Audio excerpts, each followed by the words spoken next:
Welcome back. स्वागत है आप सभी का हमारे YouTube channel let's crack CTET में। दोस्तों डीएलएड एंट्रेंस एग्जाम 2023 होने वाली है, जिसकी तैयारी हम अपने चैनल में करा रहे हैं। आपको पूरी वीडियो देखना है, सारी क्लास को लेना है तो डीएलएड एंट्रेंस 2023 के नाम से एक प्लेलिस्ट बना हुआ है, उसमें आप सारे क्लास को ले सकते हैं। और पीडीएफ को लेना है तो टेलीग्राम ज्वाइन करें, वीडियो के डिस्क्रिप्शन में टेलीग्राम लिंक दिया हुआ है। चलिए पहला प्रश्न की ओर चलेंगे। 10 प्रश्न रहेगा हिंदी का, और जो पिछले एग्जाम में पूछा हुआ प्रश्न है। पहला प्रश्न है कि गबन मुंशी प्रेमचंद्र का प्रमुख क्या है? उपन्यास है, काव्य संग्रह है, कहानी संग्रह है या फिर निबंध संग्रह है? सही आंसर कौन सा हो जाएगा? इसका जो सही आंसर हो जाएगा वो आप लोगों ने टिक कर भी दिया होगा, उपन्यास। गबन क्या है? मुंशी प्रेमचंद्र जी का एक उपन्यास है जो काफ़ी फेमस है। चलेंगे दूसरे प्रश्न की ओर। चलिए दूसरा प्रश्न आपके सामने है कि आंचलिक रचनाएं किससे संबंधित होती है? जो आंचलिक रचनाएं होती है वो किससे संबंधित होती है? देश विदेश से, लैक विशेष से, क्षेत्र विशेष से या फिर जाति विशेष से? सही आंसर क्या हो जाएगा? सही आंसर होगा लैक विशेष से। ये आपके डीएलएड एंट्रेंस एग्जाम 2022 में पूछा गया प्रश्न है, इसलिए आपको ऐसे प्रश्नों को बिल्कुल करना चाहिए। चैनल में नए हैं लाइक और सब्सक्राइब करें और दोस्तों के साथ शेयर जरूर करें। चलिए आगे है 3 नंबर का जो प्रश्न है, कबीरदास हैं, कबीरदास हुए हैं। चलिए पहला है रीति काल में, भक्ति काल में, वीर कथा काल में या फिर आधुनिक काल में? सही आंसर कौन सा हो जाएगा? कबीरदास जी किस काल के कवि थे? तो भक्ति काल के कवि थे। Option B is the right answer. चलेंगे चौथे प्रश्न की ओर।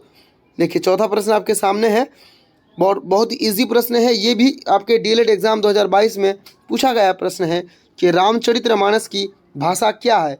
जो रामचरितमानस को लिखा गया है, एक बुक है, होली बुक है, इसे किस लैंग्वेज में लिखा गया है?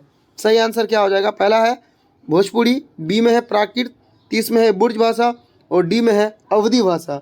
सही आंसर हो जाएगा कि रामचरितमानस अवधी भाषा में लिखी गई एक बुक है। चलिए पढ़ेंगे हम पाँचवें प्रश्न को। पाँचवा प्रश्न आपके सामने है कि निराला द्वारा रचित ललित गीतों का संग्रह कौन सा है? निराला जी द्वारा किस प्रकार के गीतों को लिखा गया है? ऑप्शन ए है गीत कुंज, ऑप्शन बी है गीतावली, ऑप्शन सी है गीतिका और ऑप्शन डी है अनिमा। सही आंसर क्या हो जाएगा? जो निराला द्वारा जो रचित ललित गीत है, गीतों का संग्रह है, उसे गीतिका कहा जाता है। सी इज़ द राइट आंसर। चलेंगे छठे प्रश्न की ओर। छठा प्रश्न आपके सामने है, कवि नागार्जुन का वास्तविक नाम क्या है? ये भी आपके डीएलएड एंट्रेंस एग्जाम 2022 में पूछा गया प्रश्न है कि कवि नागार्जुन जी का वास्तविक नाम क्या है। तो चलिए पहला ऑप्शन है वैद्यनाथ मिश्रा, ऑप्शन बी है गणेशन महादेव, ऑप्शन सी है नरोदा उपाध्याय, ऑप्शन डी इनमें से कोई नहीं।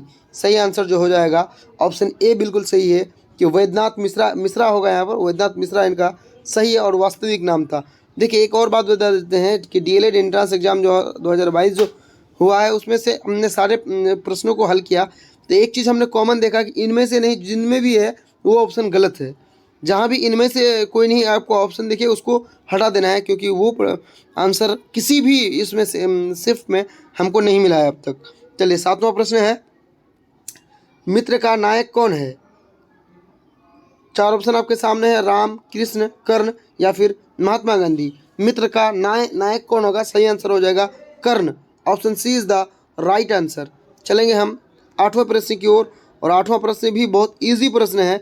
ऐसे प्रश्न आपको बिल्कुल आना चाहिए, क्योंकि आप अगर डीएलएड एंट्रेंस एग्जाम 2023 देकर एक सीट लेना चाहते हैं, गवर्नमेंट कॉलेज में आप अगर चाह रहे हैं कि आपके एडमिशन हो, तो आपको हिंदी जो है अच्छे से पढ़ना चाहिए और हमारे साथ जुड़ जाना चाहिए। आगे आपको सीटेट में 120 प्लस मार्क्स की भी तैयारी कराते हैं। चलिए हिंदी खड़ी बोली के प्रथम रचनाकार हैं, यानी हिंदी खड़ी जो बोली है उसका प्रथम रचनाकार का क्या नाम है? ईसाउल्लाह खान, प्रेमचंद्र, सदल मिश्र या फिर लल्लू लाल?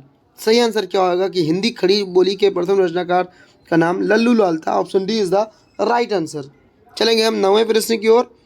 चलिए नौवां प्रश्न आपके सामने है, और इसमें ऑप्शन 3 ही ऑप्शन है कि भारतीय काव्य शास्त्र में प्रबंध काव्य के कितने भेद बताए गए हैं? भारतीय जो काव्य शास्त्र है उसमें प्रबंध काव्य के भेदों की संख्या क्या है? ऑप्शन ए एक में है कि 2, ऑप्शन बी में है 3, ऑप्शन सी में है 4। सही आंसर कौन सा हो जाएगा? सही आंसर हो जाएगा ऑप्शन बी, यानी 3 जो है उनके भेदों की संख्या है। चलिए लास्ट प्रश्न की ओर चलेंगे, और इजी प्रश्न है, आसान सा प्रश्न है। प्रश्न है कि भूषण के, 4 ऑप्शन आपके सामने होगा, भूषण के क्या है? रौद्र रस है, वारुण रस है, वीर रस है या फिर श्रृंगार रस है? सही आंसर हो जाएगा ऑप्शन सी, वीर रस हैं। चलिए, आपने 10 में से टोटल कितने प्रश्नों को हल किया खुद से, इसका आप कमेंट में हमें जरूर जवाब दें। और उसके अलावा चैनल में नए हो तो लाइक सब्सक्राइब करें। आगे आपको सीटेट में 120 प्लस मार्क्स की तैयारी कराई जाएगी। धन्यवाद।